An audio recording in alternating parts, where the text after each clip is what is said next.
Okay. Bismillahirrahmanirrahim. Assalamualaikum warahmatullahi wabarakatuh. Alhamdulillahi rabbil alamin. Nahmaduhu wa nasta'inuhu wa nastaghfiruh. Wa na'udzu billahi min syururi anfusina wa min sayyiati a'malina. Man yahdihillahu fala mudilla lahu wa man yudlil fala hadiya lahu. Asyhadu an la ilaha illallah wahdahu la syarika lahu. Wa asyhadu anna Muhammadan abduhu wa rasuluh. Allahumma himna rushdina wa idna min syarri nafsina. Rabbi zidna ilman nafi'a warzuqna fahmah. Allahumma fahman nabiyyin wa hifzal mursalin wa ilhamal malaikatil muqarrabin birahmatika ya arhamar rahimin. Subhanaka la ilma lana illa ma 'allamtana innaka antal alimul hakim. Wala haula wala quwwata illa billahil aliyyil azim. Amma ba'. Alhamdulillah. Pertamanya kita syukur pada Allah Subhanahu wa taala di atas kesempatan yang Allah izinkan kepada kita pada pagi ini untuk kita sama-sama berada di dalam majlis ilmu. Mudah-mudahan Allah Subhanahu wa taala melimpahkan kebaikan demi kebaikan, kerahmatan, ketenangan dan juga keberkatan dalam kehidupan kita insya-Allah. Amin ya rabbal alamin. Baik, tuan-tuan, puan-puan, ibu-ibu, ayah-ayah yang dirahmati oleh Allah Subhanahu wa taala. InsyaAllah untuk hari ini kita akan sambung lagi, iaitu tafsir surah Al-Kahf, surah yang ke berapa? Okay. Kita akan masuk surah Al-Kahfi pada ayat yang ke-93. Tapi sebelum kita bincang surah 90, ayat 93 ni, kita kena tengok daripada ayat 83. 10 ayat awal ni sebab saya nak mulakan daripada awal cerita tentang Zulkarnain. Ini adalah cerita yang terakhir di dalam surah Al-Kahfi daripada 4 ceritalah. Ashabul Kahfi. Kemudian kita bercerita tentang ada 2 orang pemilik kebun. Kemudian kita bicara berkaitan tentang Nabi Musa dan juga Khidir. Dan yang akhir sekali ni adalah perbincangan pada hari ini berkaitan tentang Zulkarnain. Berkaitan tentang Zulkarnain. Kita akan tengok daripada ayat 83 sampailah habis cerita tentang Zulkarnain ni. Okey. Tengok pada surah Al-Kahfi, surah yang ke-18 dan kita akan mulakan daripada ayat 83. Kita dah bincang dah 2 persinggahan Zulkarnain ni, iaitu di barat dan juga di timur. Hari ini sepatutnya kita akan bincang ke utara tu, yang dia naik ke gunung tu. Tapi saya mulakan daripada awal. Okey. Tengok ayat 83. Bismillahirrahmanirrahim. Oh, sebelum tu. Nak tanya khabar dulu lah, apa khabar semua. Minggu lepas tak jumpa kan? Tanya khabar lah, apa khabar, sihat? Alhamdulillah. Okay? Yang menonton di Facebook ataupun melalui Zoom ni, nak tanya jugalah apa khabar lah. Harap-harap semuanya sihat belaka lah, insyaAllah. Lupa nak tanya khabar, minta maaf lah. Okey. Baik, kita tengok pada ayat 83. Bismillahirrahmanirrahim. Allah Subhanahu wa taala mulakan pada ayat 83 itu dengan perkataan wa yas'alunaka an dzilqarnain, kata Allah. Wa yas'alunaka an dzilqarnain. Mereka telah bertanya kepada kamu wahai Muhammad tentang Zulkarnain. Okey. Perkataan wa yas'alunaka ni kita dah bincang panjang dah. Pertama, tuan-tuan yang dirahmati oleh Allah Subhanahu wa taala, perhatikan perkataan huruf waw.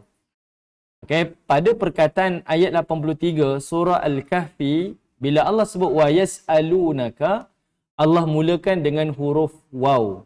Okey, waw.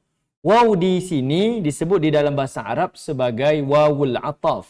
Ada fungsi huruf waw ni. Yang ini bila kita belajar, kita akan nampak setiap perkataan dan setiap huruf sekalipun, bahkan baris di dalam Al-Quran ni, dia bukan perkara yang pinggiran. Dia bukan picisan. Dia adalah benda yang sangat penting. Misal, pada perkataan huruf waw ni, dia memberi isyarat yang mana topik di dalam surah, di dalam cerita Nabi Musa dan Khidir tu dibawa ke dalam kisah Zulkarnain. Topik tu dibawa. Daripada kisah Musa tu, topik tu dibawa masuk ke dalam kisah Zulkarnain. Apa yang Allah Ta'ala bawa topik tu? Iaitu pada perkataan rahmah. Okay? Pada perkataan rahmah. Kalau kita tengok pada kisah Nabi Musa, dan juga Khidir, Allah Subhanahu wa taala ada sebut perkataan rahmah, dan pada surah kisah berkaitan tentang Zulkarnain ni pun Allah Taala ada bawa perkataan rahmah. Okey, nak tunjuknya orang yang ada ilmu kena ada sifat rahmah, iaitu melihat orang yang kurang ilmu daripadanya tu dengan perasaan kasih. Sebab dia datang adalah untuk memberikan ilmu, memberikan empower kepada seseorang ni supaya dia jadi pandai juga. Okey, bukan mengambil kesempatan, apatah lagi untuk dihina, dicemuh orang yang tidak memiliki ilmu. Dan yang kedua, bagi orang yang ada kuasa, yang lebih utama sebenarnya adalah rahmah. Dia ada kuasa, maka takbirlah dengan amanah. Melihat orang-orang yang berada di bawahnya, yang dia miliki kuasa daripada orang tersebut tu dengan perasaan rahmah. Jadi fungsi waw tu adalah memberi isyarat perkaitan di antara kisah Musa dan Zulkarnain ni temanya sama. Temanya adalah rahmah. Rahmah. Yang kedua, iaitu Allah menggunakan perkataan yas'alunaka. Yas'alunaka. Mereka bertanya kepada kamu, wahai Muhammad. Perkataan yas'alunaka Allah sebut dalam bentuk fi'lul mudhari', iaitu kisah tentang iaitu dalam ayat bentuk kata kerja present tense. Kisah Zulkarnain ni memang dibincangkan daripada sekarang sampai akan datang. Benda ni takkan putus. Sentiasa orang bertanya tentang Zulkarnain. Bahkan hari ni pun orang kaji siapa Zulkarnain, Alexander Graham apa? Bukan Alexander the Great ke, si fulan ni ke, raja si fulan ni ke, wallahu alam, tak diketahui lah. Jadi sentiasa bertanya. Tapi lebih menarik tuan-tuan, saya tengok ada satu tafsiran moden. Dia kata apa? Allah Ta'ala menyebut keperkataan yas'alun. Yas'alun. Mereka semua tanya. Mereka semua tanya. Ini berdasarkan kepada hadis yang kita bincang pada muqaddimah surah Al-Kahfi. Surah Al-Kahfi ni diturun adalah asbab orang Mekah pergi jumpa dengan orang Yahudi di Khaybar supaya buat satu teka-teki yang nak Nabi Muhammad ni jawab. Kalau Nabi Muhammad tak mampu jawab, Muhammad pendusta, Al-Kadzab. Tapi kalau Muhammad dapat jawab, Muhammad adalah Rasul. Ini plan daripada orang Quraisy. Jadi orang Quraisy jumpa dengan orang Yahudi Yathrib. Orang Yahudi Yathrib pun bagi tahu pada orang Quraisy, kamu cukup tanya Muhammad 3 soalan. Tentang roh, tentang pemuda, tentang pengembara. Ada 3 benda yang secara umum. Okay. Jadinya yang menariknya dalam tafsir yang moden ni, dia kata apa? Allah Ta'ala sebut perkataan wa yas'alun dalam bentuk jamak. Maksudnya mereka ramai-ramai bertanya pada Nabi. Artinya mereka merancang untuk menafikan kebenaran yang dibawa oleh Nabi ni, iaitu persoalan tu ditimbulkan secara ramai-ramai. Maknanya dia bina spekulasi. Kalau ikutkan dalam hadis, yang bertanya ni 2 orang je. Kan ada wakil daripada Quraisy tu 2 orang je. 2 orang tu lah jumpa Yahudi dan 2 orang tu lah jumpa Nabi bagi tanya. Tapi ayat ni Allah kata yas'alun. Ramai-ramai bertanya. Mereka ramai-ramai bertanya. Artinya mereka membina spekulasi. Jadinya tuan-tuan yang dirahmati oleh Allah, dekat sini majoriti tak semestinya benar dan minoriti tak semestinya salah. Boleh jadi kita melihat kebenaran itu bukan dari sudut siapa majoriti, siapa minoriti. Kebenaran tetap kebenaran. Kebatilan tetap kebatilan. Kadang-kadang kita faham, ramai orang faham macam ni lah. Tapi tak ramai orang faham macam ni. Saya rasa yang ramai lah yang macam tu fahamnya, maka yang itulah kebenaran. Tak. Kebenaran tak terletak pada majoriti ataupun minoriti. Kebenaran adalah kebenaran. Kebatilan tetap adalah kebatilan. Kita tak mengikut kepada majoriti. Dan di sini juga menunjukkan kepada kita, iaitu satu fitnah yang paling besar di akhir zaman ni adalah fitnah follower. Fitnah follower. Ramai pengikut tak menunjukkan kebenaran. Ramai pengikut tak menunjukkan kebenaran. Saya nak pergilah ceramah dia ni sebab ramai dia punya follower dia ni. Betul ke? Tak semestinya. Semestinya. Okey. Jadi perkataan-perkataan ini dari sudut kita lah. Ini kita namanya tadabbur lah. Kita walaupun perkataan ni Allah Ta'ala sebut macam tu, tak disebut dalam tafsir, Tapi itulah memberi isyarat kalau kita tengok di sebalik perkataan-perkataan yang Allah Ta'ala sebut di dalam Al-Quran. Tapi saya suka Noman Ali Khan dalam kuliah dia, saya tengok dia sebut kenapa Allah Ta'ala sebut perkataan wa yas'alunaka ni pada cerita Zulkarnain, tapi Allah tak sebut dalam perkataan kisah surah dalam cerita Ashabul Kahfi. Sedangkan 3 soalan kan tentang ruh. Allah kata wa yas'alunaka 'anir ruh dalam surah Isra. Zulkarnain wa yas'alunaka 'an dzil qarnain. Tapi Ashabul Kahfi Allah tak sebut pun wa yas'alunaka. Sebab Allah nak kata apa? Benda tu sebenarnya tak penting. Kita bukan nak jawab soalan daripada orang-orang Quraisy. Soalan tu tak penting. Yang penting pengajaran yang kita nak ambil daripada kisah tu. Okey. Jadinya boleh jadi ada kala dalam hal-hal kehidupan ni orang bertanya kita bukan nak tahu jawapan pun, tapi dia nak perangkap kita. Jadi kitalah kena bijak. Bukan untuk duduk dalam jerat dia. Tak perlu kita ikut rentak dia menari lah. Dia macam ni cara dia menari, kita pun duk ikut. Akhirnya kita terperangkap dengan permainan dia.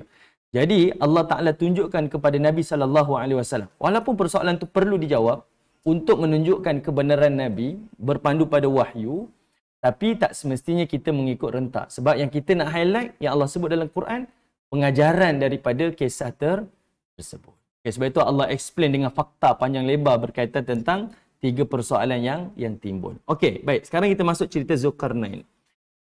Cerita Zulkarnain ni, ibu-ibu ayah-ayah, memang akan berbau PRU lah. Memang akan berkaitan dengan pilihan raya. Sebab dia berkaitan tentang pemerintah. Dalam kisah ni Allah tak spesifik kat mana Zulkarnain duduk. Dekat mana tempat yang dia pergi, Allah tak sebut. Allah hanya sebut dia pergi ke barat, dia pergi ke timur, dia pergi di antara 2 gunung.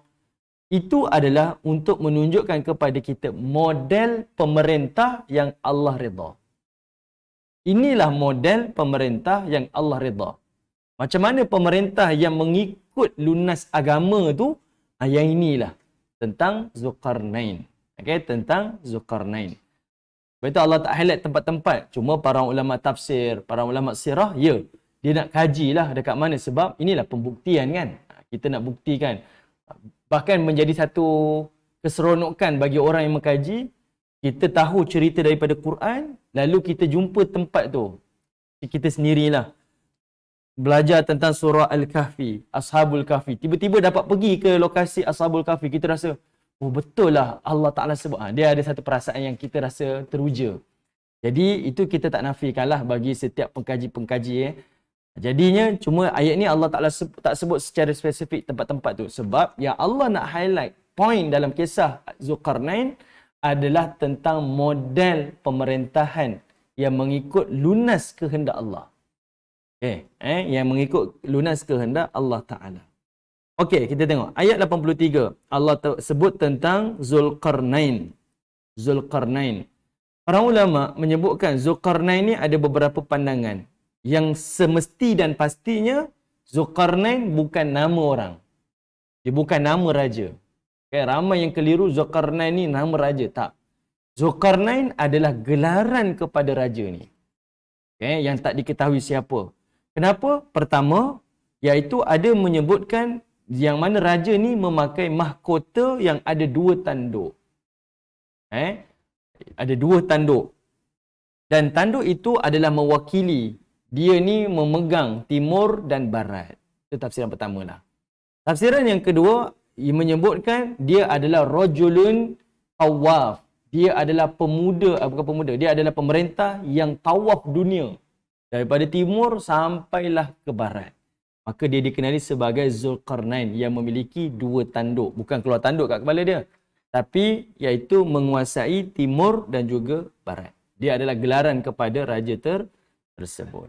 Okey, kemudian Allah Ta'ala sebut apa? Qul sa'atlu alaikum minhu dhikra. Katakanlah, aku akan bacakan kepada kamu dari hal yang menjadi peringatan. Okay, aku akan baca kepada kamu cerita tentang Zulkarnain ni sebagai ingatan.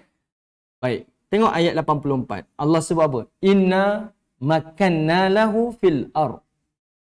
Sesungguhnya kami telah memberikan kekuasaan kepada Zulkarnain di bumi. perhatikan perkataan makanna.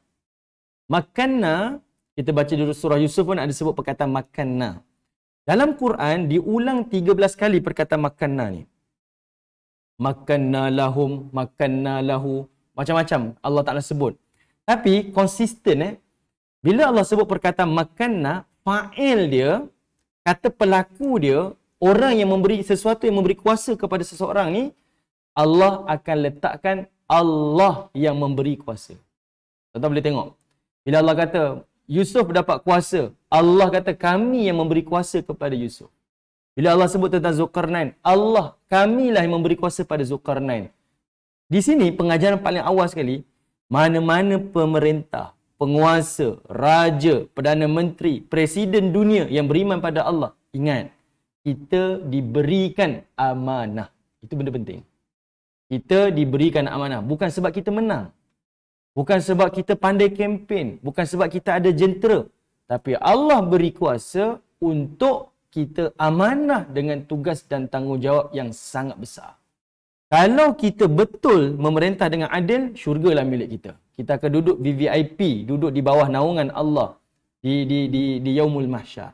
Tapi kalau kita tipu dalam pemerintahan kita, kaki kita berada di dalam neraka Allah Subhanahu wa taala. Jadi perkataan makanna kat sini adalah Allah Ta'ala sengaja sebut, kami yang memberikan kuasa pada kamu. Kami yang melantik kamu. Kami yang memberi kekuasaan pada kamu. Ingatan kepada sesiapa pemerintah. Sesiapa yang memiliki kuasa dalam pentadbiran negara, negeri, badan korporat, mana-mana termasuklah dalam rumah tangga. Ingat, Allah yang memberikan kita kuasa. Bukan kita yang lantik, bukan kita yang nak. Bukan, Allah yang memberikan. Itu ingatan kepada seluruh manusia. Lalu Allah Ta'ala kata apa? Sudah Allah yang memberikan kuasa kepada Zulkarnain di atas muka bumi ini. Wa atainahu min kulli syai'in sababa. Lalu Allah kata wa atainahu, dan kami juga memberikan kepada Zulkarnain itu pada semua perkara itu sababa. Sababah. Ini pun kita dah bincang apa yang dimaksudkan dengan sababah. Okay. Artinya Allah beri kepada Zulkarnain dua perkara. Allah berikan Zulkarnain ini kuasa dan Allah memberikan Zulkarnain ini adalah sababah. Sababah ni dia memberi maksud apa yang diperlukan oleh seorang pemerintah, semuanya Allah beri. Sebab itu Allah kata apa? Min kulli syai'. Pada seorang pemerintah tu dia memerlukan sekian-sekian perkara. Semua Allah berikan kepada Zulkarnain. Para ulama tafsir sebut apa tuan-tuan? Iaitu dia kata apa? Sababah ni yang pertama, iaitu pandangan daripada Abdullah bin Abbas. Dia kata apa? Sababah ni adalah ilmu pengetahuan. Mentadbir ni dia kena ada ilmu. Nak jadi pemerintah ni dia kena ada ilmu. Kita baca dalam surah Yusuf. Allah sebut Yusuf ni apa? Hafizun alim. Bila raja tu lantik dia, dia kata apa? Boleh tak kau jadikan aku ni sebagai khazainul ard. Raja lantik Yusuf menjadi penguasa, menjadi kira kata orang-orang kerabat lah. Tapi Yusuf kata apa? Boleh tak kamu lantik aku ni jadi orang yang menjaga hal ehwal, pengurusan khazanah-khazanah bumi Mesir ni. Maksudnya dia nak jawatan lah. Sebab Yusuf kata apa? Aku ni adalah orang yang hafizun alim. Ni pemerintah. Sifat pemerintah ni dia mesti ada ilmu. Satu, dia mesti takutkan Tuhan. Yang kedua, dia mesti ada ilmu. Dia tahu ilmu ekonomi, macam mana dia nak struktur negara tu, macam mana dia nak takbir negara tu, macam mana dia nak bawa pelabur datang ke negara tu, macam mana dia nak bangunkan negara tu. Ni semua perlukan kepada ilmu, kepakaran. Itu yang pertama. Abdullah bin Abbas kata apa?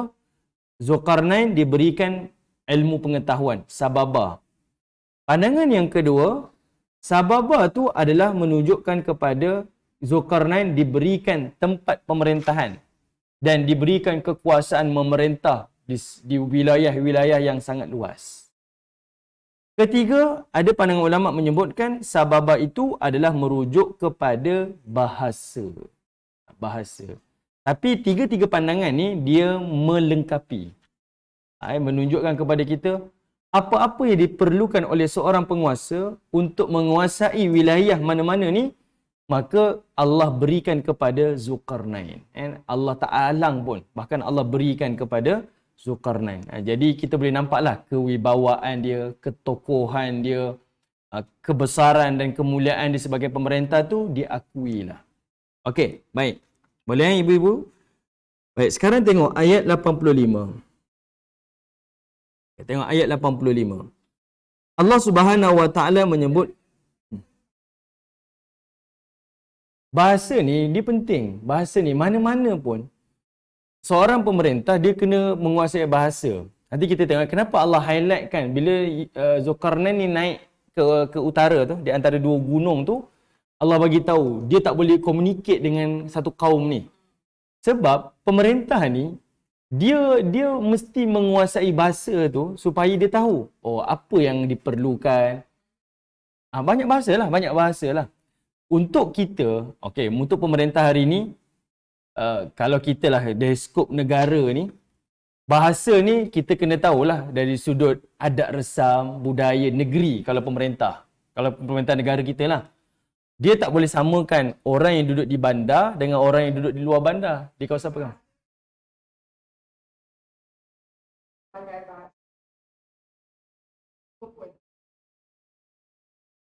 Okey, baik. Tapi secara spesifik dalam surah ni, dalam ayat ni, memang bahasa paling penting. Sebab dia menguasai timur ke barat. Yang bahasa tu memang totally ada different. Memang totally different. Jadi penguasaan bahasa tu penting. Cuma kita nak faham dari konteks kita negara yang kecil ni yang memang bertutur dalam bahasa yang sama. Tapi kita ni berbeza juga. Logat beza kan, dari sudut budaya beza kan. Itu sifat kepimpinan yang mesti ada pada seorang pemimpin. Jangan dia masuk bandar perangai macam dia masuk ke kampung. Dia masuk kampung dengan bawa perangai macam dia masuk bandar. Tak sama. Dia kena faham, kena duduk dalam tempat pemerintahan dia lah. Itu sababa. Okay? Baik. Kemudian Allah Ta'ala sebut fa'atba'a sababa. Fa'atba'a sababa. Okey. Kalau tuan-tuan perhatikan, Allah ulang perkataan fa'atba'a sababa ni 3 kali. Betul tak?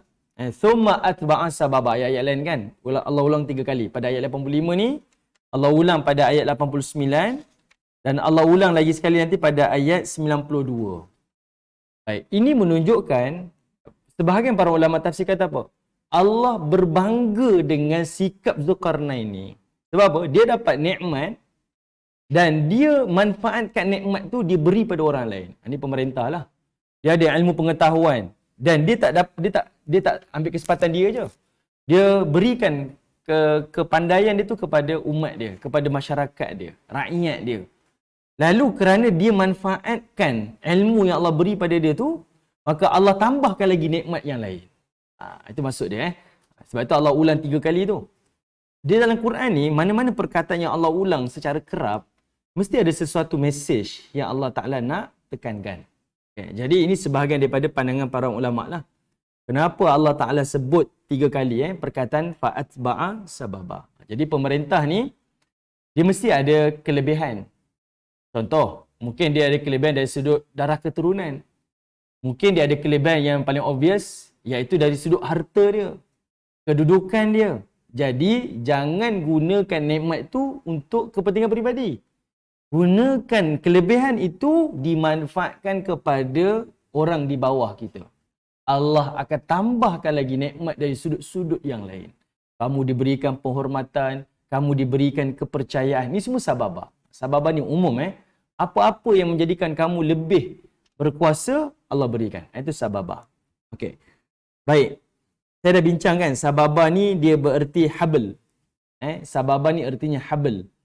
Iaitu tali. Apa-apa tali yang menghubungkan untuk mencapai sesuatu objektif tu, Allah akan tunaikan. Dalam bahasa kita ni, facility lah. Seorang pemerintah dia perlukan apa? Dia perlukan ketenteraan, dia perlukan senjata, dia perlukan kemahiran, dia perlukan ilmu, dia perlukan kepakaran bahasa. Allah beri segala-galanya kepada. Ini semua duduk dalam perkataan sababah. Okey? Baik, tengok persinggahan yang pertama, ayat 86. Allah Ta'ala menyebutkan hatta idza balagha maghrib asy-syams Kata Allah Subhanahu wa taala, sehinggalah Zulkarnain ini apabila dia sampai ke tempat yang terbenamnya matahari. Wajadaha taqrubu fi 'ainin hami'ah. Lalu didapatinya matahari itu terbenam di dalam air-air yang berwarna hitam, mata air berwarna hitam, berlumpur. Wa wajada 'indaha qauman. Dan didapati di kawasan itu adanya satu kaum. Didapati di tempat itu adanya satu kaum. Yang ini kita tak bincang lah.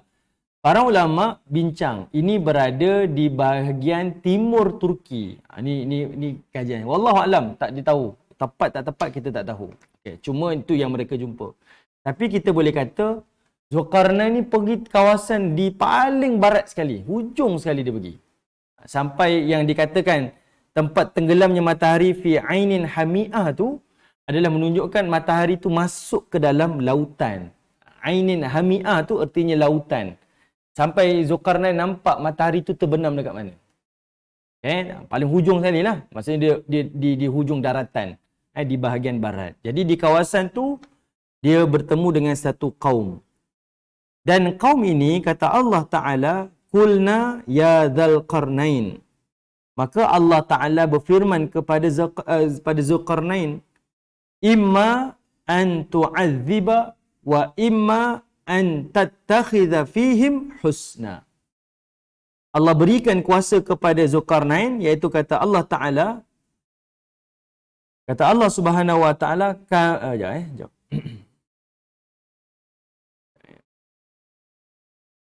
Allah Ta'ala kata pada Zulkarnain ni, saya cek tafsir ya.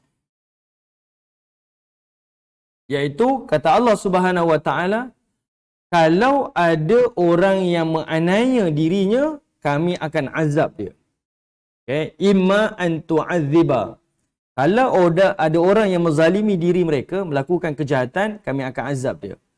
Wa imma an tattakhidha fihim husna. Dan kalau ada orang yang melakukan kebaikan, maka kembalikanlah kepada Allah Ta'ala untuk Allah memberikan kebaikan kepada mereka. Ini adil lah Allah Ta'ala nak sebut ni. Allah berikan kuasa kepada Zulkarnain. Kalau ada orang buat kejahatan, kamu boleh azab dia. Dan siapa yang membuat kebaikan, Allah akan memberikan pahala ganjaran kepada dia. Ini Allah Ta'ala berikan kuasa kepada Zulkarnain. Okey. Lalu tengok apa Zulkarnain kata. Qala, maka Zulkarnain pun berkata. Apa kata Zulkarnain? Okey. Amma man zalama fasawfa nu'adzibuh thumma yuraddu ila rabbih fayu'adzibuhu 'adzaban nukra. Perkataan ni besar tuan-tuan. Sekejap saya cek tafsir sekejap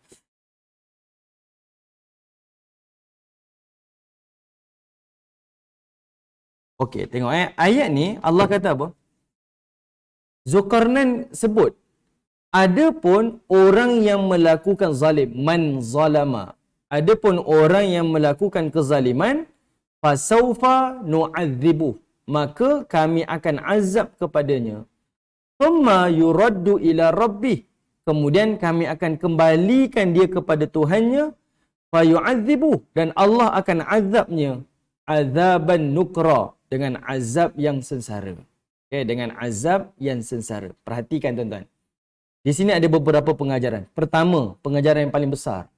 Zulkarnain, dia mendidik rakyat dia adalah dengan tauhid. Itu benda yang paling penting setiap pemerintah. Dia didik umat dia, masyarakatnya dengan tauhid. Setiap pemerintah ni dia kena didik dengan tauhid. Para ulama tafsir kata apa? Bagi tempat yang Zulkarnain ni singgah di barat, mereka ni adalah golongan yang ada tamadun. Maju dia orang ni. Dia ada negaranya membangun. Tetapi mereka ni runtuh dari sudut kepercayaan. Sistem kepercayaan tu tak ada. Kepercayaan tauhid dia runtuh. Jadi setiap pemerintah ni Allah tunjukkan, utamakan iaitu hal tauhid. Tapi tuan-tuan tengok ni saya suka perkataan ni. Perhatikan Allah sebut ayat 87 tu, man zalama, siapa yang menzalimi. Zulkarnain tak kata man kafara wa zalama, siapa yang kafir dan siapa yang zalim, tak. Artinya apa? Zulkarnain dia mengurus negara tu ataupun kaum ini dengan adil. Kamu geng aku tolong. Kamu tak geng aku tak tolong. Sebab apa? Orang ni boleh jadi bukan seagama dengan Zulkarnain. Sebab dia satu negara yang berada di hujung barat. Tapi Zulkarnain dia punya pentadbiran dia bukan soal agama kat sini. Soal dia, kalau kamu buat kejahatan, aku hukum. Kalau kamu buat kebaikan, Allah akan balas ganjaran untuk kamu. Okay? Maksudnya, kalau orang ni tak sebangsa dengan Zulkarnain, Zulkarnain tetap takbir dengan adil. Walaupun kaum ini tak satu parti dengan Zulkarnain, Zulkarnain tetap takbir dengan adil. Boleh faham tuan-tuan? Sebab itu tak ada perkataan kufur tu, ataupun man kafara, siapa yang tak beriman kepada Allah, siapa dan juga menzalimi dirinya, kami akan azab dia, tak. Maksudnya, kamu tak sama dengan saya ke? Kamu tak duduk bersama satu ideologi dengan kami ke? Kalau kamu rakyat kami takbir dengan adil. Buat jahat, kami hukum. Geng kami ke, bukan geng kami ke, jahat kami hukum. Baik, kami akan berikan kebaikan. Jadi pemerintah, dia kena jalankan tanggungjawab dengan adil. Okay? Negeri ni bawah kami, bagi dana banyak. Bagi bajet banyak. Negeri ni duduk dekat kawasan yang bukan parti kami tak bagi bajet. Salah, merit tu salah. Cara tu salah. Okay? Cara tu salah. Itu yang berlaku. Itu yang berlaku. Itu yang berlaku dekat. Sebab tu saya kata kita punya topik hari ni memang berbau PRU. Okay? Tapi nak bagi tahu, inilah model pemerintahan. Inilah model pemerintahan. Sebab itu Allah tak highlight tempat. Allah highlight macam mana Zulkarnain diurus negara ni. Dan Allah datangkan 3 contoh. Kaum ni perangai macam ni, keadaan macam ni. Kaum ni perangai macam ni, keadaan macam ni. Ada satu kaum lagi perangai macam ni, keadaan macam ni. Semuanya adil. Tapi konteks berbeza-beza. Mengikut keperluan kepada lokasi itu.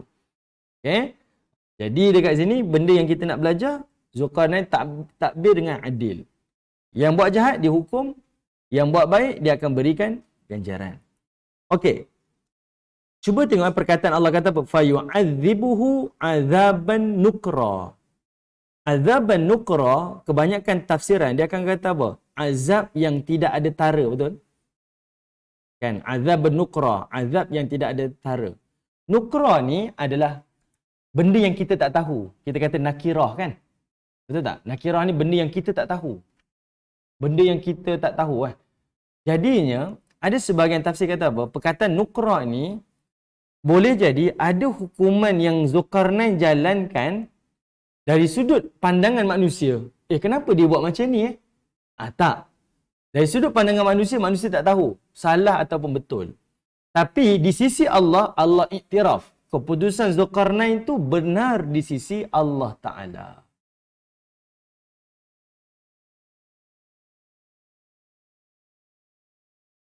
Okey, sebab, tengok sebab dia gunakan perkataan thumma yuraddu ila rabbi. Dia sebut kalau kamu buat kezaliman, kami hukum. Kemudian kami serahkan, kembalikan urusan ini kepada Tuhannya. Ni menunjukkan iaitu didikan kepada agama. Dan kita kena ingat bila pemerintah cerita tentang hari akhirat, selalu kita ingat pemerintah tu cakap dekat masjid je. Cakap pada orang Islam. Sebenarnya tidak, tuan-tuan. Benda ni, perkataan ni kena sebut secara umum. Islam ataupun non-Muslim. Sebab bagi agama yang lain, mereka ada kepercayaan tentang kehidupan selepas kematian. Semua agama ada. Dan cara orang yang beriman pada hari kiamat, pembawakan hidup dekat dunia ni tak sama. Dengan orang yang tak percaya adanya balasan pada hari kiamat. Betul tak? Sama ada dia Muslim ke tak Muslim. Cara berfikir dia berbeza. Sebab apa? Saya boleh buat apa saja yang saya nak. Tapi kalau dia meyakini, apa yang saya buat, saya akan dapat hukuman macam ni di kehidupan yang akan datang, percayalah dia akan berubah. Cara dia berfikir, cara dia bertindak berbeza-beza. Yang itu, seorang pemerintah ni, dia kena sentiasa ingatkan masyarakat dia, rakyat dia tentang keimanan ni. Tentang hadirnya hari kebangkitan, tentang hari pembalasan. Ni umum, sebut umum. Sebab tuan-tuan kena tengok, ayat ni, Zulkarnain pergi ke daerah yang dia tak sebut pun dia ni Islam ke tidak. Beriman ke tidak? Umum je. Tapi dia tetap ingatkan tentang Tuhan dia. Itu memberi isyarat kepada kita, memang setiap pemerintah kena sebut benda-benda yang berkaitan dengan ni. Satu, sebagai pendekatan dakwah. Satu lagi, memang manusia ni secara fitrah, dia dah install ada keyakinan tentang hari kebangkitan. Kalau tidak, Firaun tu, kenapa dia nak bina piramid besar-besar tu? Kan? Firaun yang paling jahat tu pun beryakini ada kehidupan selepas kematian. Sebab tu dia nak ada piramid sebesar-besar tu. Bangsa lain pun ada keyakinan bakar duit, bakar banglo, bakar duit, macam-macam lah yang dia buat. Sebab apa? Kononnya nak dipost, dia hantar ke alam sana.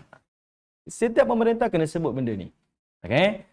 Baik, dan itulah yang dilakukan oleh Zulkarnain. Lalu kata Allah Ta'ala, wa amma man amana wa amila salihah. Dan sesiapa yang beriman dan melakukan amal saleh, falahu jazaa'anil husna, maka dia akan diberikan ganjaran pahala yang paling terbaik. Tengok tiba-tiba Zulkarnain sebut perkataan amana. Bila dia sebut zalim, dia tak sebut kufur kan? Sebut siapa yang kufur, siapa yang zalim saja. Tapi pada ayat yang ke-88, dia kata siapa yang beriman dan beramal saleh, maka dia akan diberikan ganjaran yang paling terbaik pahalanya. Wasanaqulu lahu min amri yusra, dan kami katakan kepadanya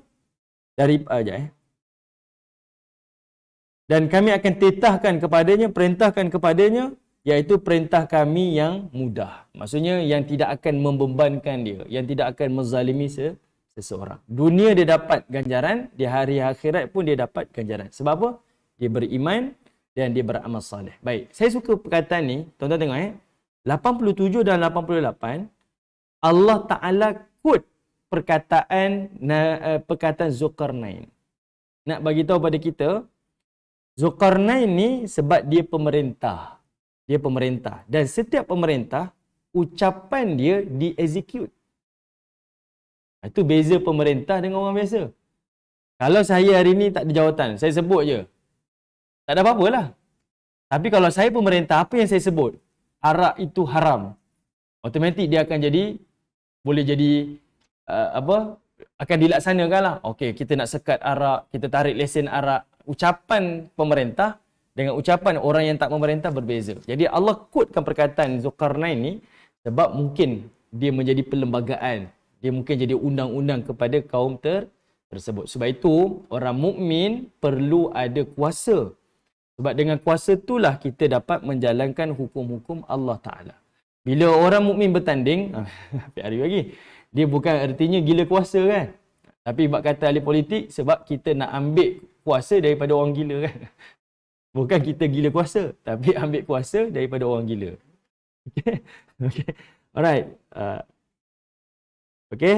Jadi, ini minta maaf lah tuan-tuan. Saya 2-3 hari ni memanglah balik umrah, kuliah, cerita dia tak tahulah mungkin kebetulan.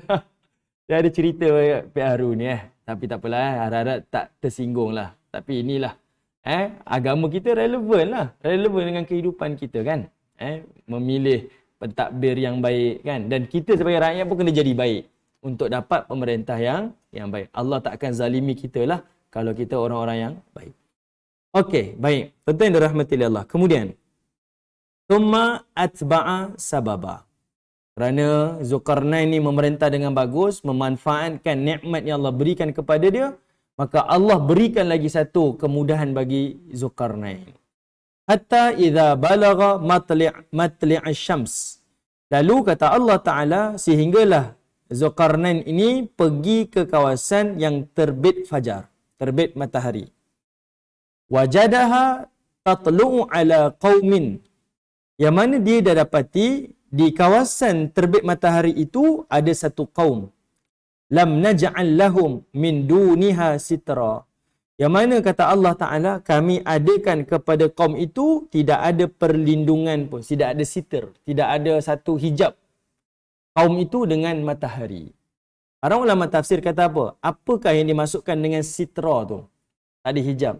Pertama, iaitu menunjukkan kaum ini adalah kaum yang primitif. kaum yang tak ada tamadun. Dia tak ada bangunan, dia tak ada pakaian, dia tak pandai urus kehidupan dia. Tadi kaum yang maju, tapi dia tak ada agama. Sistem kepercayaan tak ada. Sekarang ni kaum ni primitif. Dia tak ada apa-apa, dia tak tahu nak urus kehidupan dia. Pandangan yang kedua pula, perkataan Sitra tu adalah dia adalah kaum yang duduk di kawasan tanah lapang. Tak ada pokok, tak ada apa. Dia kawasan yang terdedah, transparent. Kawasan yang kita boleh tengok dia merata lah. Wallahu a'lam. Ini Allah Ta'ala hanya memberi isyarat saja. Keadaan-keadaan kaum yang ditemui oleh Zulkarnain ni. Lalu kata Allah Subhanahu wa Ta'ala, kadzalika wa qad ahatna bima ladaihi khubra. Kata Allah Subhanahu wa Ta'ala, demikianlah sesungguhnya pengetahuan kami telah meliputi segala yang ada padanya itu. Artinya apa tuan-tuan? Tengok Saya tengok pada pandangan tafsir sekejap.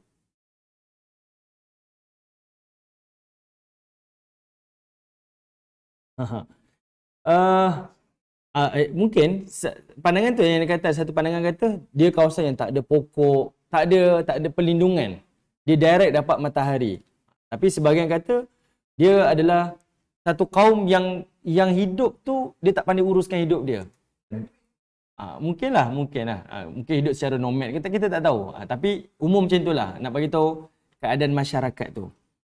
Okey, kalau tengok tuan-tuan tengok, saya baca tafsir Kalau kata Sa'id bin Jubair, dia kata apa? Mereka itu adalah orang yang duduk di dalam gua dan mereka makan makanan seperti ikan. Itu pandangan dia. Maksudnya nak bagi tahu ni primitif lah. Ini Sa'id bin Jubair ni kata, nak kata dia adalah orang yang tak tahu mengurus kehidupan dia. Kemudian kata Imam At-Tabari, dia kata apa? Ini adalah kawasan yang tidak membangun satu bangunan pun. Tak ada satu bangunan pun yang dibangunkan di kawasan mereka. Kalau matahari terbit, mereka akan masuk ke kawasan tempat tinggal mereka sehingga matahari lenyap. Ataupun mereka akan masuk ke laut. Yang demikian itu kerana di tanah mereka tidak terdapat gunung. Kawasan tu tak berpokok lah, kosong macam tu je, lapang. Allahualam, ini tak adalah, ni pandangan dia. Maksudnya diorang ni menyorok je lah, hanya pandai boleh makan, duduk dekat satu tempat untuk dia berlindung tu je. Tapi untuk urus kehidupan, nak maju, nak takbir, tak ada. Jadi sebab itu Zulkarnain datang. Allah takdirkan dia datang kat situ untuk memberikan apa? Allah kata kadzalika. Perhatikan tuan-tuan perkataan kadzalika ni. Kadzalika ni dalam bahasa Arab kita terjemah sebagai demikian. Tapi dalam bahasa Arab, kadzalika ni fungsi dia, apa yang Zulkarnain buat pada perhentian pertama, dia buat pada perhentian yang kedua. Benda tu dilakukan secara berulang. Itu fungsi perkataan kadzalika. Jadi dalam bahasa Arab dia ada memudah kefahaman lah. Bila Allah sebut kadzalika tu, demikianlah. Sekarang ni dah berlaku, lepas ni pun dia ulang lagi benda tu. Dia berulang. Jadi macam mana Zulkarnain takbir di barat, macam itulah Zulkarnain takbir di timur. Benda yang sama juga. Baik. Cumanya, tengok Allah Ta'ala sebut, bila Allah kata kadzalika wa qad ahatna bima ladaihi khubra. Mujahid kata apa? Kami adalah Allah mengetahui semua keadaannya dan keadaan bala tenteranya. Tidak ada sesuatu pun yang tersembunyi daripada Allah. Meskipun umat mereka terpecah belah dan bumi yang telah luluh lantah. Sesungguhnya Allah Subhanahu Wa Taala itu adalah Tuhan yang mengetahui segala sesuatu. Nak bagi tahu kepada kita dari sudut ilmu, Allah Ta'ala tahu segala-galanya lah. Ini kaum apa, keadaan macam mana. Jadi Allah berikan ilmu kepada Zulkarnain, sababa tu untuk dia takbir negara ni. Kalau tuan-tuan ingat, saya pernah sebut sebelum ni, perhentian pertama adalah perhentian yang memberi isyarat Zulkarnain mentakbir negara tu dengan keimanan. Itu benda yang paling penting. Kedua, perhentian di timur tu adalah memberi isyarat Zulkarnain mentakbir kawasan tu dengan kebajikan, kediaman dan keperluan. Ini kalau kita tengok dari seorang pemerintah, itu penting. Pertama, dari sudut keagamaan dia. Akidah kepada masyarakat dia, rakyat dia. Kedua, jangan agama je. Pembangunan tak ada, keperluan tak ada, beasiswa tak ada, keperluan untuk persekolahan tak ada. Tak boleh juga. Jadi, di perhentian kedua ni memberi isyarat, iaitu memenuhi kebajikan rakyat, memenuhi kediaman rakyat dan keperluan rakyat. Itu isyarat. Boleh faham tak, tuan-tuan? Sebab yang di timur ni, kita andaikan, para ulama sebut dalam banyak-banyak pandangan mereka ni adalah kaum yang primitif. Tak pandai urus negara dia. Tak pandai urus diri mereka. Zulkarnain datang, Zulkarnain Allah berikan sababah. Berikan ilmu pengetahuan takbir. Jadi Zulkarnain pun takbir mereka dengan sebaik-baik pentadbiran lah. Memenuhilah keperluan-keperluan untuk satu kehidupan bermasyarakat. Macam mana nak urus, nak bermuamalah, nak berpakaian, ada tempat tinggal, nak berkeluarga. Zulkarnain telah takbir dengan sebaik-baiknya. Itu yang kedua. Okey, sekarang kita tengok yang ketiga pula. Perhentian yang ketiga. Thumma atba'a sababa. Ayat yang ke-92. Okay, thumma atba'a sababa. Kita tengok Okey. Allah kata apa? Allah berikan lagi satu nikmat kepada Zulkarnain ini untuk dia capai apa yang dia kendaki. Dia pergi ke utara pula. Hatta idza balagha bainas saddain. Iaitu Zulkarnain ni dia telah sampai di antara dua gunung, As-Saddain. As-Saddain di antara dua gunung. As-Saddain adalah dua gunung yang di tengah-tengah ada lembah yang ada sungai. Itu Saddain. Saya bacalah tuan-tuan, sajalah. Para ulama melihat tempat yang Zulkarnain sampai di Saddain ni adalah namanya Kaukasus. Satu daerah di antara Turki dengan Rusia. Hari ni kalau kita tengok ada Georgia dengan Rusia, Azerbaijan, kawasan di situlah. Dia ada laut hitam tu di sebelah timur dia, dan sebelah barat itu ada laut apa saya lupa dah nama dia. Dia duduk di antara tu. Lalu saya pun tengoklah kat mana kawasan tu. Memang kawasan tu berbukit besar sangat. Bukit tu besar. Dia duduk di border lah, di antara negara Turki dengan juga Rusia. Dia betul-betul di border. Bukit tu memang besar, sangat besar. Lalu adalah yang kaji tunjuk, itulah bekas-bekas timah ataupun tembaga yang dicairkan oleh Zulkarnain. Wallahu a'lam, saya tak tahulah. Tapi kenapa para ulama kaji, contoh nanti kita akan tengok, kan Zulkarnain ni dibangunkan kawasan tu. Dia letak dinding, tembok, tembaga untuk halang daripada kaum yang ganas ni. Para ulama kata apa? Kalau benarlah penemuan yang mengatakan Zulkarnain ni dia bangunkan tembok itu di bukit yang mereka katakan ini, iaitu di bukit Kaukasus ni, minima dia orang buat calculation nak buat satu dinding tembaga setinggi gunung tu, minima dia akan mengambil masa paling minima 8 tahun. Tuan-tuan bayangkan, tempoh tu panjang untuk Zulkarnain bina tembok yang sama tinggi dengan gunung tu, menyekat Ya'juj Ma'juj ni keluar daripada gunung-gunung tersebutlah. Ini pandangan daripada pengkaji-pengkaji lah. Okey, tak apa. Kita just nak nampak je. Okey, baik, sekarang kita tengok wajada min dunihima qauman. Maka Zulkarnain mendapati di antara dua gunung itu ada satu kaum, la yakaduna yafqahuna qawla, yang mana kaum itu tidak memahami perkataan. Zulkarnain tak faham perkataan dia pun tak faham perkataan Zulkarnain. Okey. Ibu-ibu, ayah-ayah yang dirahmati Allah, perhatikan ada perkataan wajada. Perhatikan. Ayat 93 ada perkataan wajada. Ayat 90 ada perkataan wajadaha. Ayat yang ke 86 ada perkataan wajada. 3 kali Allah ulang perkataan wajada. Didapati. Artinya apa?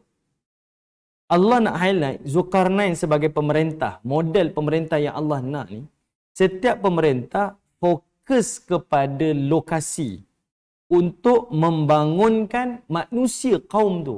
Kan Allah kata wajada, contoh pada ayat ni Allah kata apa? Wajada minha min dunihima qauman. Dia dapati dekat tempat tu ada satu kaum. 3 kali, tiga tempat tu Allah highlight. Zulkarnain akan menemui kaum. Artinya pemerintah dia kena fokus kepada manusia. Bukan fokus kepada harta ataupun tentera. Kadang-kadang target untuk seorang pemerintah ni, kita kena cari bandar-bandar besar. Sebab apa? Untung besar. Maju ni. Satu dia nak lagi terkenal. Siapa jadi pemerintah sekian-sekian daerah ni? Si fulan. Tak. Pemerintah ni, hidup dia adalah memberi rahmah. Dia ada kuasa. Dia ada harta. Pergi ke manusia yang, ataupun masyarakat yang memerlukan dia. Contohlah, kita di PMP ada projek dengan limbungan kan? Jambungan, minta maaf. Kita ada jambungan di Sabah. Kalau kita memerintah, mereka tu lebih perlukan kita. Jadi target mereka tu. Diberikan keperluan pendidikan, diberikan keperluan untuk kehidupan, macam mana mereka nak urus kehidupan dia, apa peluang pekerjaan. Itu yang kita target. Bukan kita target mana kawasan-kawasan bandar. Dah maju dah. Majukan lagi. Tak salah tuan-tuan. Tapi jangan pinggirkan. Sebab target pemerintah memberi rahmah. Iaitu target kepada manusia. Bukan target kepada harta. Ni target. Mana yang ada boleh mendatangkan harta, okey, kita bangunkan. Yang boleh mendatangkan kuasa, kita bangunkan. Bukan target pada kuasa, harta ataupun tentera. Tapi Allah highlight kat situ, Zulkarnain sentiasa fokus kepada kaum untuk membangunkan manusia. Itu antara mesej yang tersembunyi yang kita nak belajar secara tadabbur kat sini. Setiap pemerintah kena tengok kepada kaum. Kita pun macam itu juga, NGO. Kita akan fokus kepada masyarakat lah. Masyarakat ni memerlukan. Macam baru ni kan, kita ada projek nak pergi ke Peru. Orang kata, kenapa nak kena dakwah dekat situ? Itu bukan negara Islam. Sebab itulah kita kena pergi. Betul tak? Sebab dia bukan negara Islam lah kita kena pergi. Sebab kita nak dakwah. Sebab hari ni orang akan dakwah dekat kawasan-kawasan yang majoritinya Muslim. Betul. Ramai orang nak buat dah. Kan? Jadi kawasan yang tak ada masyarakat Muslim ni, kitalah yang kena ambil satu inisiatif untuk sampaikan dakwah kepada mereka. Pergi Brazil, pergi Colombia, pergi Peru, mana lagi? Ini puan? Tanzania. Ni kawasan yang majoritinya Kristian. Kitalah yang kena datang, berikan ilmu-ilmu keagamaan, tauhid. Sebab apa? Kita nak bangunkan mereka ni kenal kepada Allah Ta'ala.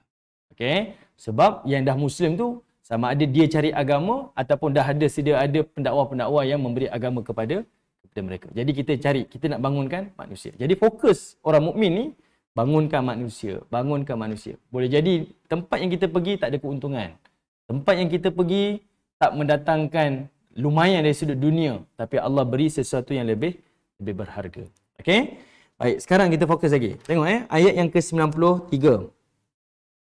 Kaum ini adalah kaum yang tak faham perkataan Zulkarnain dan Zulkarnain pun tak faham perkataan mereka. Lalu Allah kata apa? Qalu ya Dzulqarnain.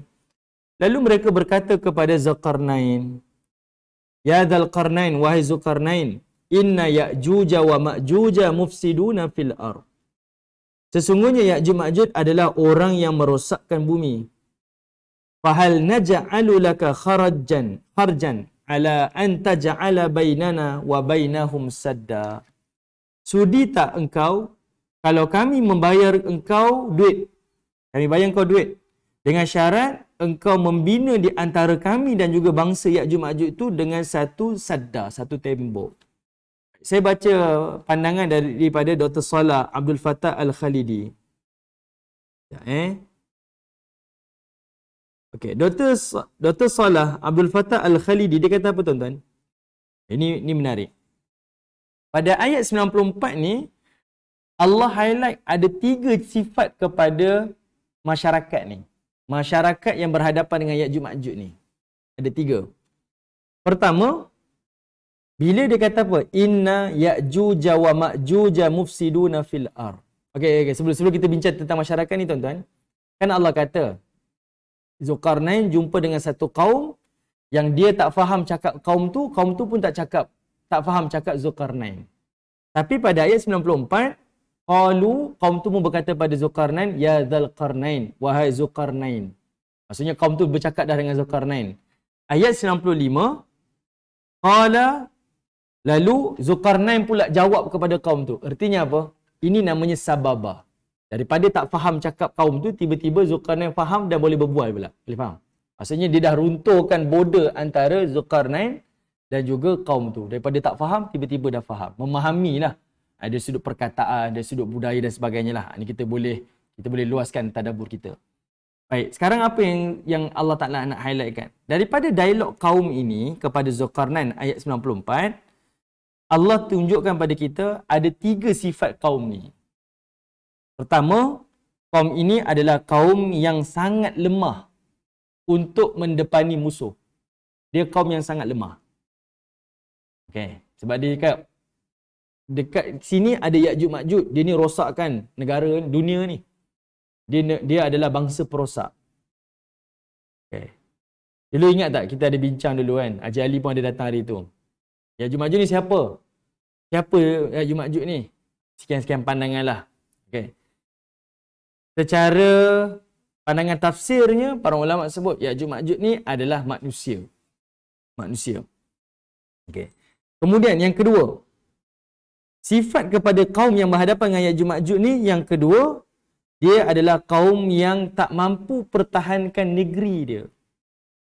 Okay. Dia tak mampu pertahankan negeri dia. Satu, dia duduk berjiran dengan orang yang bermusuh dengan dia. Kedua, dia memang tak mampu pertahankan negeri dia. Memang orang tak pandai. Kita tak boleh urus negara kita dan kita pun tak tahu macam mana nak menghadapi musuh. Ketiga, sifat kepada kaum ni, apa dia tuan-tuan? Rasa-rasa. Ada clue tak kat situ? Bila dia kata apa?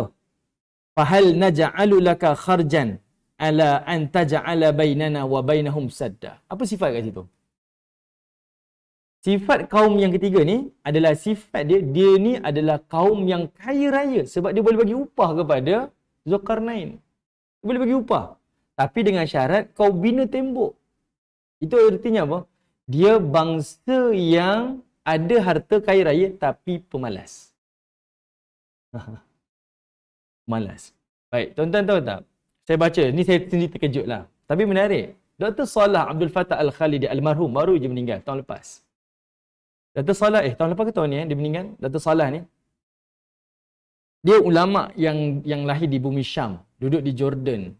Dia dikenali sebagai Al-Khalidi, merupakan keturunan kepada Khalid Al-Walid, ulama tafsir. Siapa pelajar-pelajar yang duduk di Jordan memang akan belajar tafsir, sama ada secara langsung ataupun tak langsung lah dengan Syekh Salah ni. Syekh Salah ni kata apa? Sifat kaum ni tuan-tuan, yang Allah Ta'ala highlight pada ayat 94 ni, yang pertama tadi, dia ni berjiran dengan musuh yang musuhi dia. Kedua, dia tak tahu urus negara. Dan dia tak tahu macam mana nak berhadapan dengan musuh, sangat lemah. Ketiga, dia ni kaya tapi pemalas. Kata Syekh Salah ni, ini merujuk kepada bangsa Arab. Saya baca pasal terkejut. Sebab dia kata, ayat ni sangat dekat dengan orang Arab. Dia duduk dengan jiran yang memang bermusuh dengan dia. Tapi dia buat apa tak dengan musuh dia? Tak ada apa. Kemudian dia diberikan kekayaan. Memang dia kaya raya. Tapi dia ingat semua benda boleh selesai dengan harta dia. Memang dia nampak benda tu berlaku. Tapi apa dia buat? Tak ada buat apa-apa. Dia tak buat apa-apa pun. Dan dia, saya pun baca terkejut lah. Terkejut sebab Syekh Salah ni orang Arab.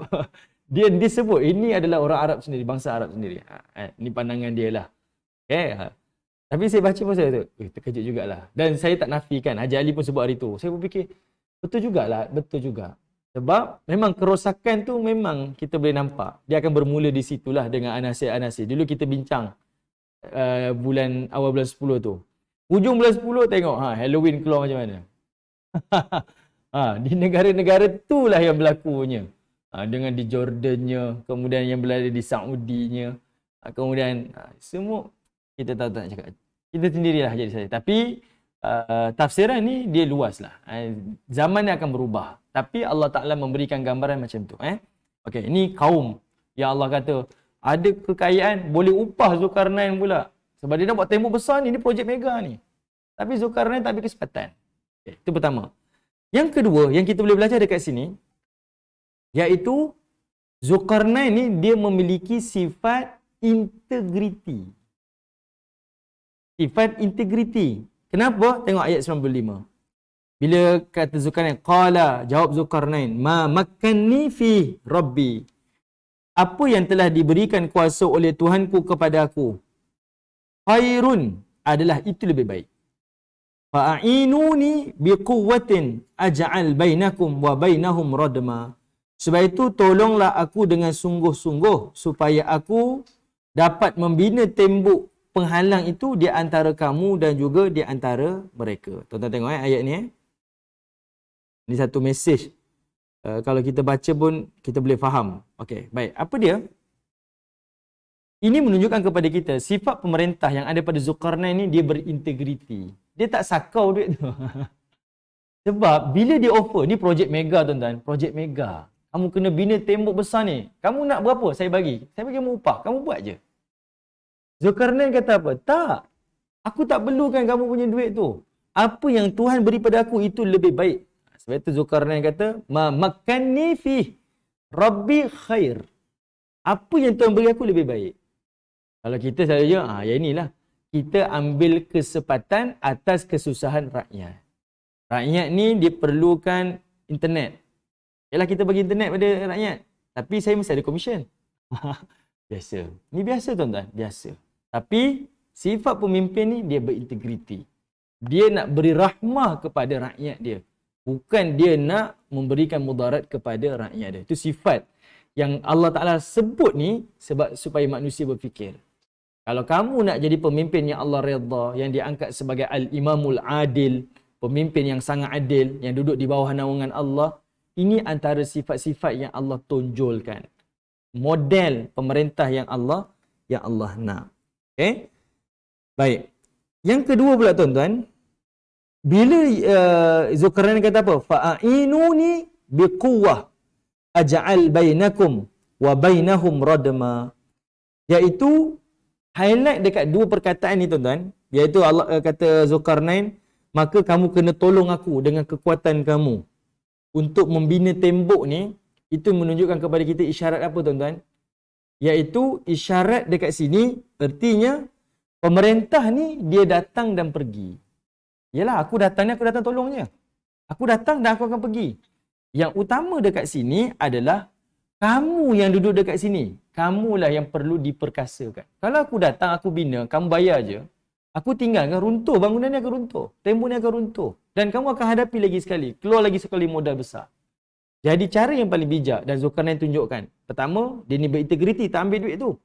Kedua, dia minta rakyat tu sama-sama dengan dia tolong bangunkan tembok tu. Sebab apa? Kamu kena ada satu tanggungjawab kepada negara kamu. Dan yang lebih utama, kami nak empower rakyat. Kita nak bangunkan manusia kat sini. Sebab aku akan datang dan aku akan pergi. Yang tinggal di sini adalah kamu. Jadi, pemerintah kena buat benda tu. Okay? Kita jadi pemerintah, saya minta maaf tuan-tuan. Saya minta maaf sangat-sangat. Ini sebab benda ni mudah untuk kita faham. Kalau hanya kita bagi bantuan, selesai tak masalah. Tak selesai masalah. Sampai bila-bila pun. Datang kerajaan ni, bagi bantuan.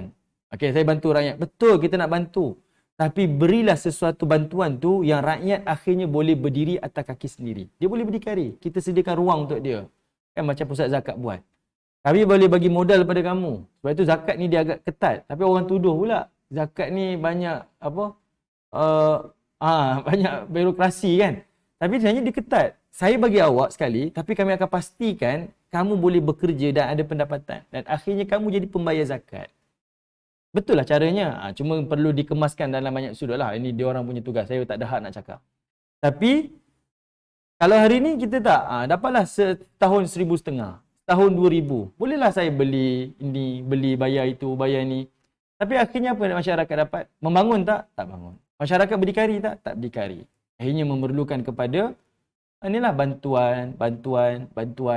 Akhirnya tak memperkasa lah. Bantuan tu penting. Tapi kita kena ada satu inisiatif lain, pandangan yang lain, idea yang lain untuk kita memperkasakan masyarakat kita. Macam kita dengan pelajar lah. Okeylah, kita suap dia. Ni exam yang ni, jawab baca nota ni. Boleh dah dia jawab. Betul lah dia boleh skor.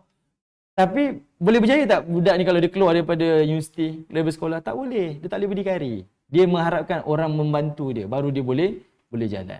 Jadi kita nak masyarakat yang tak macam tu. Jadi Zulkarnain sebab itu dia kata apa? Kamu kena tolong aku. Kita bina sama-sama tembok ni. Sebab tujuan dia adalah untuk memperkasakan rakyat ni, kaum ni. Baik. Tuan-tuan yang dirahmati oleh Allah Subhanahu Wa Taala. Ayat 96. Ayat 96. Lalu kata Zulkarnain, Atuni zubaral hadid. Kata Zulkarnain, Atuni zubaral hadid.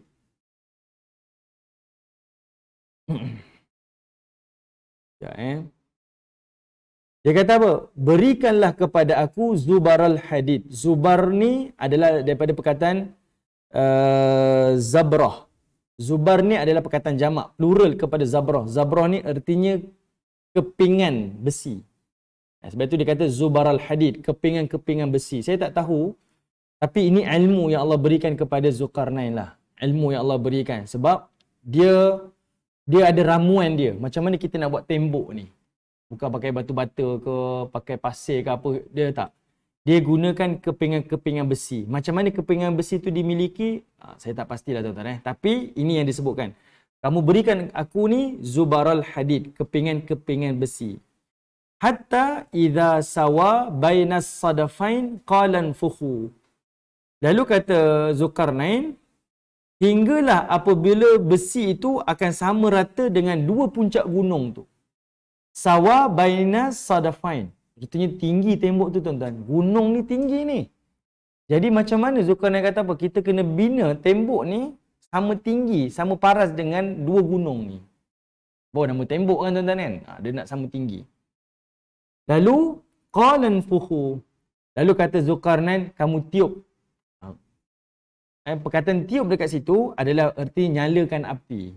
Tadi kita dah letak dah kepingan-kepingan besi tu. Lalu kita kena nyalakan api. Hatta idza ja'alahu nara. Lalu, apabila besi tu menjadi merah seperti api. Ja'alu nara. Apabila zubar tadi tu, kepingan-kepingan besi tu dah menjadi api. Maksudnya dah merah lah. Qala, kata Zulkarnain, atuni. Qala atuni. Kamu berikan kepada aku, ufrig alaihi kitra. Iaitu berikan aku tembaga yang telah dicairkan untuk aku tuangkan ke atas kepingan-kepingan besi itu. Artinya, ini satu ilmu yang Allah berikan kepada Zulkarnain. Ini namanya sababa tadi tu. Dia boleh gabungkan besi dengan tembaga yang dicairkan. Akhirnya dia membentuk satu tembok yang paling kukuh. Ilmu ni tak ada zaman tu lagi kot. Mungkinlah tapi dia diberikan. Saya fikir tuan-tuan, kaum ni memang kaya raya lah. Besi besar gunung tuan-tuan, dia boleh bangunkan. Macam mana pula? Memang kaya raya, dia ada kemampuan tu. Dia boleh cairkan tembaga dan sebagainya. Kuasa manpower dia ramai. Sebab nak kerjakan benda ni sangat luar biasa lah. Tapi Allah Ta'ala sebut dalam bahasa yang konteks yang paling mudah dan ringkas ni. Okay? Nak tunjukkan kepada kita, iaitu Zulkarnain ni pemimpin yang memiliki critical thinking. Dia boleh selesaikan masalah yang dihadapi oleh kaum ni dengan ilmu-ilmu yang Allah berikan kepada dia. Okey, jadi setiap pemimpin, kita nak tahu kita layak ataupun tidak, tengok balik. Apa kemampuan kita, kapasiti yang kita ada untuk kita takbir negara. Bukan atas kapasiti kita jadikan jawatan ini sebagai kerjaya. Okey? Saya bagi contoh tuan-tuan, nak bagi mudah faham. Saya tanya pada tuan-tuan jujurlah. Kita tengok pemimpin kita ni, dia berpolitik untuk survive kehidupan dia ke ataupun dia berpolitik untuk memberi servis? Tak perlu dijawab kan? Tak boleh jawab. Kita sendiri boleh faham. Kalau pemimpin kita dia bertanding untuk servis, baguslah. Negara maju lah ni. Bagus sangat. Sangat bagus. Tapi kalau dia bertanding atas niat sebab saya nak survive. Saya nak survive. Masalah, maksudnya kita ni memang tak sihat lah. Memang tak bagus. Memang bermasalah. Okay? Memang bermasalah. Kita ni bermasalah. Saya minta maaf tuan-tuan. Saya terlalu berterus terang lah. Tapi itulah hakikatnya. Dan sebab itu penting saya tak ada kuasa, tak ada jawatan sebab saya boleh cakap apa yang saya nak cakap lah. Minta maaf lah kalau ada yang terasa. Tapi inilah hakikat 5 tahun sekali lah saya sebut. Tak sebut selalu. Okay? Jadinya kita sendiri tengok. Dan kita mengharapkan kita ada pentadbir negara yang dia nak beri khidmat kepada masyarakat. Saya bertanding ni sebab saya lebih baik daripada awak untuk bangunkan negara. Lawan dia pula kata, pembangkang pula kata, saya lebih baik daripada awak untuk urus negara. Ini yang baik nanti rakyat lah. Tapi kalau ada seorang kata, saya kena bertanding juga sebab saya nak survive. Masalah. Sangat bermasalah. Okay? Jadi, pengajaran lah daripada kisah Zulkarnain ni itulah. Zulkarnain tunjukkan kepada kita, dia memang nak beri khidmat kepada kaum ni. Bukan dia nak mengambil keuntungan daripada kaum ini. Okey, baik.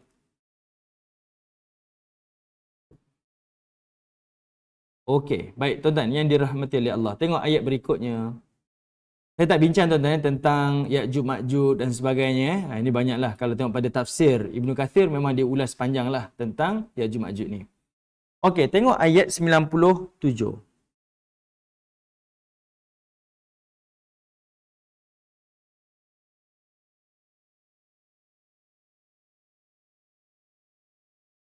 Okey, pada ayat 97 Allah Taala sebut apa? Kata Allah Taala, "Famasta'u an yadhharu wa mastata'u lahu naqba." Allah kata apa? Famasta'u. Mereka tidak mampu an yadhharu untuk mendaki dia. Wa mastata'u lahu naqba, dan mereka tidak mampu untuk melubanginya. Okay. Apa beza perkataan ista'u dan istata'u? Ada dua perkataan kat situ. Dua-dua perkataan ini adalah maksud yang sama. Kemampuan. Sama je. Dua-dua ni maksud perkataan yang sama. Masta'u, mastata'u. Dia tak mampu dan dia tak mampu, sama. Tapi ada pertambahan huruf ta dekat situ. Sebab dari sudut kita baca ataupun perkataan emosi kita, masta'u, dia artinya dia sukar. Dia memang tak mampu tu dari sudut sukar. Kita nak baca pun masta'u kan. Dia sukar. Nak daki pun sukar. Mastata'u, nak nak menebuk lebih sukar. Tu tambah huruf ta tu adalah untuk tekankan lagi. Dia nak daki sukar, dia nak tebuk lagi sukar. Berdatanglah apa-apa teknologi susah. Okay?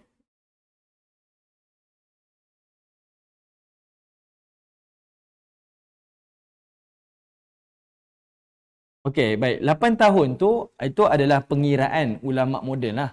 Sebab dia membayangkan, kalau betul gunung tu adalah Kaukasus tu, yang besar macam ni, tinggi macam ni, dengan kuasa manpower manusia, yang zaman tu macam ni, dia kata anggaran 8 tahun lah. Anggaran. Ni yang apa kita pekaji moden kata. Anggaran dia 8 tahun. Masa tu panjang.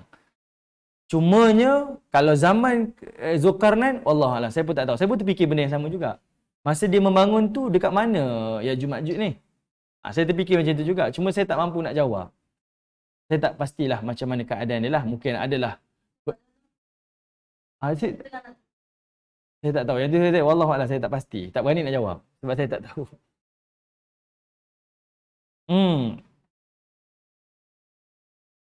Mungkin ada cara lah dia kepung dulu. Mungkin. Kemudian dia apa? Dia pagar ke sini. Wallahualam. Itu Allah tak highlight lah. Dan saya pun tanya, mungkin ada orang yang mengkaji. Orang bahas, cuma saya tak sempat lah nak baca. Dan mungkin bacaan saya yang terhad ni tak sampai ke tahap tu.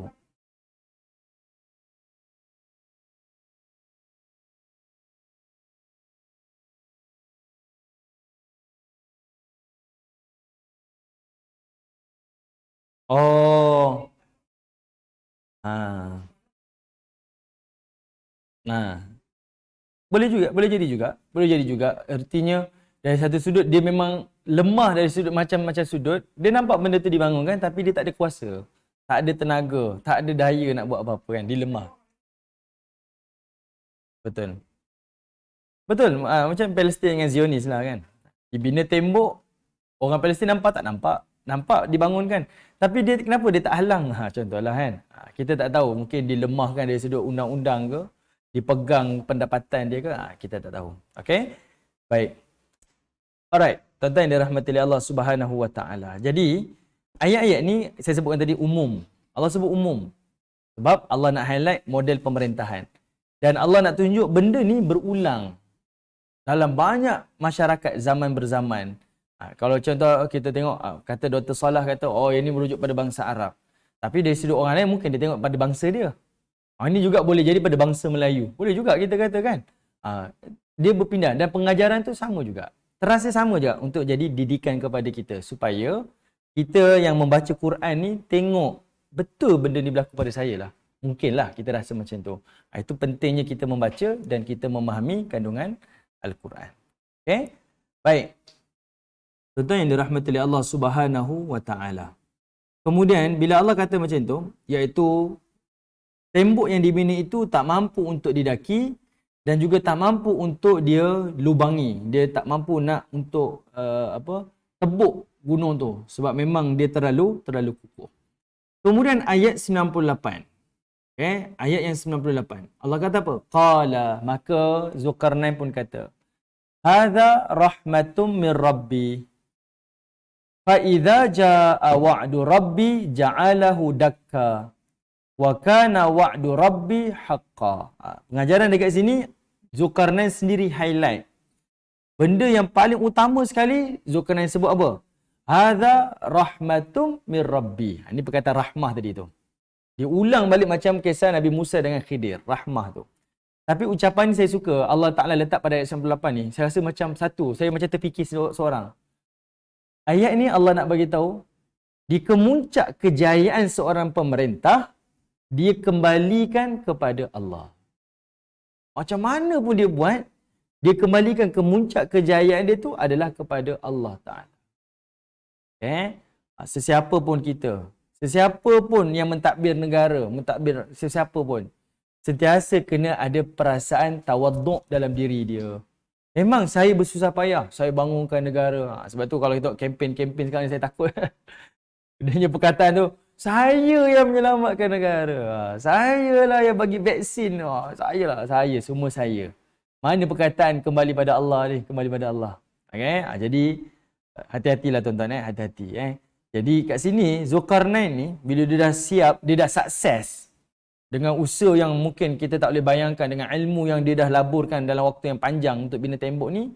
Last kali dia kata apa? Hadza rahmatum min rabbi. Inilah rahmah daripada Tuhan kami.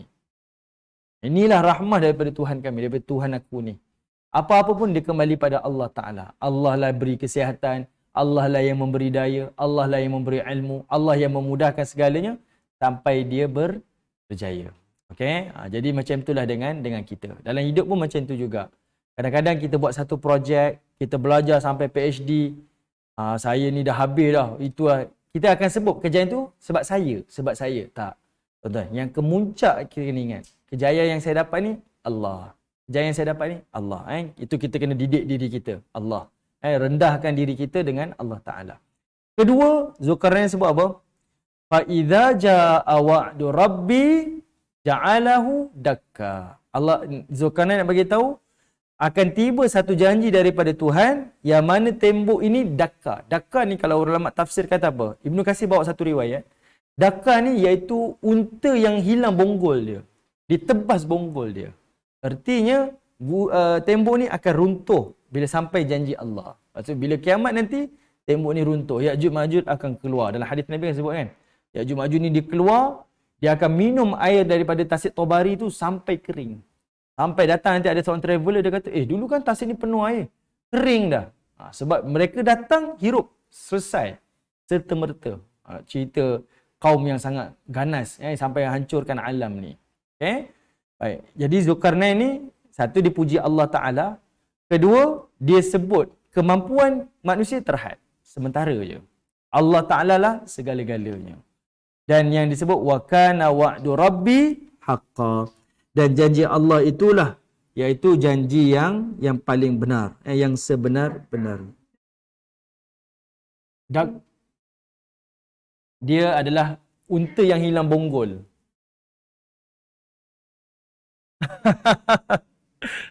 Okey. Itu dari sudut bahasa, mungkin bahasa Bangladesh lah. Tapi betul juga macam di India ada nama Madras. Madras ni saya sendirilah jumpa kawan ada yang duduk, memang dia orang India, bukan India Malaysia ni, India sana. Dia kata itu komuniti Muslim yang duduk kat Madras ni. Oh, saya tahu komuniti Muslim. Dia kata Madras tu datang daripada perkataan Arab, madrasah. Memang banyak pondok-pondok sekolah kat situ. Tapi dia kata kawasan tu lah yang paling kotor. Kalau dia membuang tu memang tembok, dinding, itu tempat dia lah. Tapi komuniti kat situ, Madras ni wilayah dia Muslim. Memang Muslim. Boleh jadilah kan, kita tak tahu kan. Setiap nama ni macam Manila kan. Asalnya Madinah. Jadi Manila. Ditukar perkataan-perkataan asal tu. Okey, baik. Tuan-tuan yang dirahmati oleh Allah Subhanahu wa taala, inilah cerita berkaitan tentang Zulkarnain. Okey, bercerita tentang Zulkarnain. Habis cerita Zulkarnain ini, Allah Subhanahu wa taala pun sebut dalam cerita yang lain, iaitu berkaitan tentang penghujung kepada kisah ni pada ayat yang ke-100. Yang ini kita tangguhkanlah tuan-tuan, kita akan sambung nanti pada minggu hadapan, insya-Allah. Okay, kita akan jumpa pada kesempatan yang akan... tertinggal ke? Sekejap, saya ni tafsir ni ayat 99 ada. Baik. Oh ya, ada. Minta maaf. Okey, wa tarakna ba'dahum yawma idzin yamuju fi ba'd wa nufikha fis suri fajama'nahum jam'a. Kata Allah Subhanahu wa taala, kami biarkan mereka di hari itu bercampur aduk antara satu dengan yang lain. Kemudian ditiup lagi sangkakala, lalu kami kumpulkan mereka itu semuanya. Itu isyaratlah. Bila kumpulan Ya'juj Ma'juj ni keluar, mereka keluar, maka itu adalah isyarat kepada berlakunya kiamat. Dia akan rosakkan segala-galanya. Dan Allah kata, kami akan tiup wa nufikha fis sur. Kami akan tiup sangkakala pertama, semua mati. Fajama'nahum, kemudian kami bangkit kumpulkan mereka jama'ah, iaitu pada yaumul mahsyar nanti. Itu isyarat yang mana Ya'juj Ma'juj itu adalah manusia. Dimatikan dan dihidupkan semula. Mereka dimatikan dan dihidupkan semula. Saya ada sebut pada awal dahulu, saya tarik baliklah.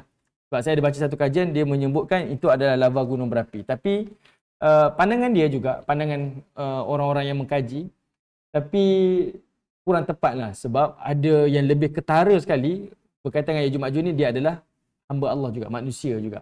Yang Allah Ta'ala telah tetapkan mereka ni akan keluar satu hari nanti. Boleh jadi dah keluar. Itu kita tak nak bincang lah. Boleh jadi dah keluar. Ini setiap zaman akan rasa macam itu tuan-tuan. Zaman dulu pun ada kata orang ini Imam Mahdi kita. Ini Dajjal kita. Setiap zaman akan rasa benda yang sama.